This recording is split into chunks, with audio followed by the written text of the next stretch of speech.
Hi Nick. Hi, Nik Laming from Cebu Pacific Air. So Nick, I would like to ask you, how should airlines need to move forward as far as innovation and disruption is concerned? As you recommended, airlines should probably look at two different businesses. One, to run their operations, and second, to look at e-commerce and data in a separate way.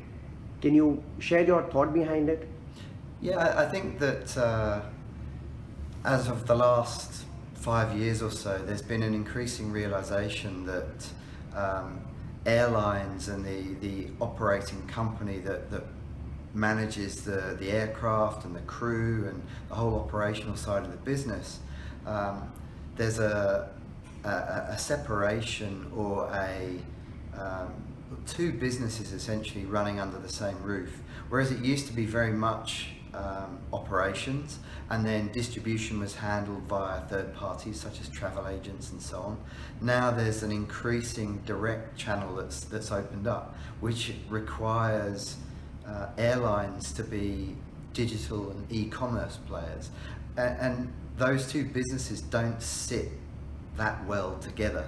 So when you've got supposedly an e-commerce business, a digital business, sitting under the same roof as an operational business, it tends to get slowed down and caught up into processes and procedures that weren't designed for nimble and disruptive growth, but rather were designed for operational delivery, heavily regulated delivery, where it's not about speed, but it's about accuracy and quality and safety. So my view is that these businesses will more and more often be split, physically split into an operating business and then more of an Uber and Airbnb style of business, which is focused very much on e-commerce and is able to be quick enough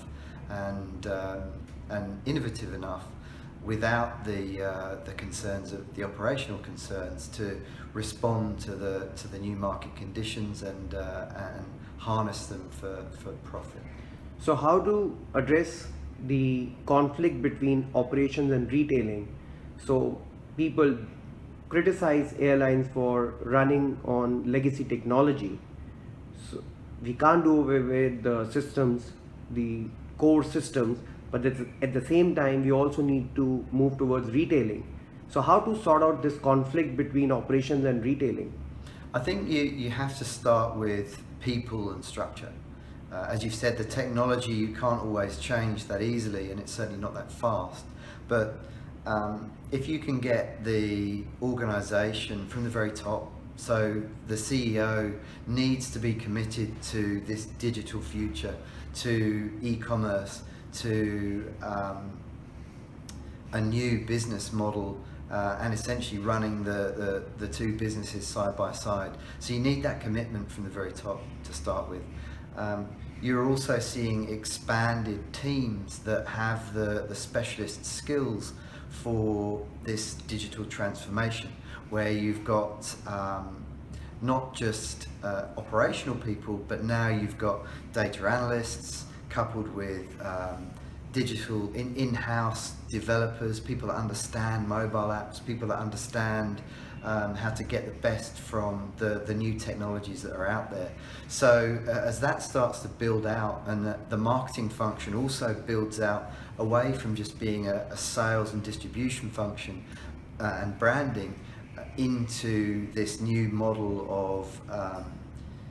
of direct contact with the customer, with direct distribution to the customer, and all of the things that entail, everything from payment methods to the technology that sits behind it. But if you get that structure right and you've got the leadership right, then they will drive the changes in the technology that you need in order to best deliver in this day and age. So, if an organization is ready to undergo massive change, if the leader says yes, what would trigger the the relationship or overcoming silos? Would it be a project like digital transformation? I think that Yes, that's important. So you need the flag to be planted firmly in the ground in the future as to where the business will be in 5 years' time. So you need that vision to be clearly communicated, and it certainly helps if you do have a project, a digital transformation project, or a series of projects that again are managed at the most senior level in the organisation. But I think the key to success really is about how you can get alignment from every area of the business that's going to be influenced. So an example being that when we were looking to launch a co-brand credit card product, we had to look at the impact across the whole business. So we looked at the impact on cost of sales. Credit cards are quite expensive for us as a business to accept. So how could we get the best possible value and the biggest possible cost saving by implementing this credit card? So we looked at the acquiring business, and by looking at that, we were able to put in place an objective that the finance people, the CFO, could focus on and say, yes, that is an initiative as an airline that we really want to achieve. So creating alignment by coming up with initiatives and objectives that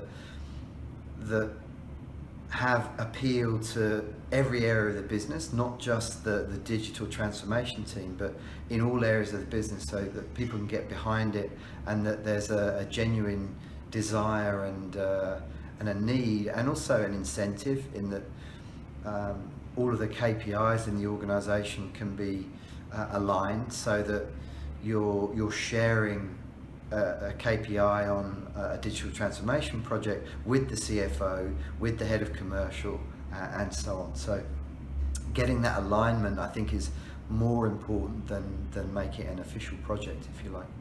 Thanks, Nick, for your time. No problem. Thank you.